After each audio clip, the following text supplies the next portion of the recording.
How to use the Millicell ERS 3.0 Digital Voltohmmeter, proper electrode cleaning and storage. We supply a hard protective plastic case for proper electrode probe storage. This helps prevent scratching to the electrode surface and protects against crushing damage. To prevent electrode degradation, do not leave the probes in UV or direct sunlight.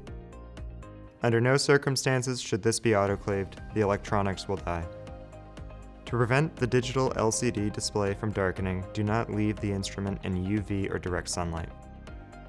Our electrode probes are compatible with the following chemicals: potassium chloride solution, PBS with or without magnesium and calcium, growth media, deionized water, DMSO, ethanol solution, ethanol wipes, enzymatic cleaner, 3% hydrogen peroxide, undiluted bleach solution, and 10% bleach solution.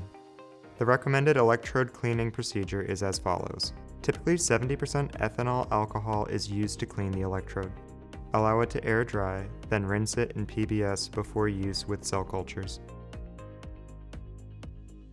Warning: do not submerge the probe body in liquid because it will harm the internal electronics.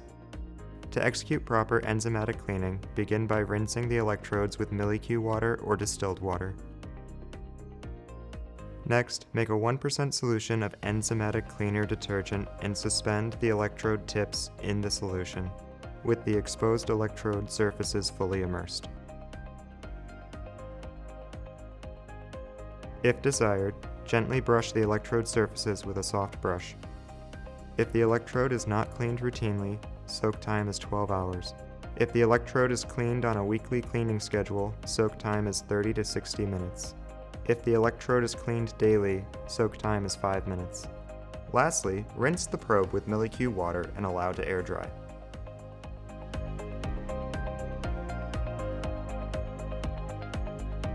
Sunlight and UV light from cell culture hoods may damage the electrode probe. Protect the electrode from scratching and physical damage by storing it in the included hard plastic case. Follow the following recommended instrument cleaning steps. Step 1. Spray the Kim wipe or paper towel with cleaning solution. Step 2. Wipe the instrument with the Kim wipe or paper towel. Do not submerge the instrument in fluid and do not permit fluid to enter the device via edge cracks or portholes. Step 3. Allow the instrument to air dry. Step 4.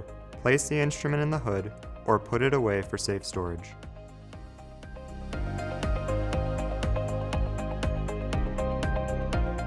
For more information, please contact your account manager or visit our website.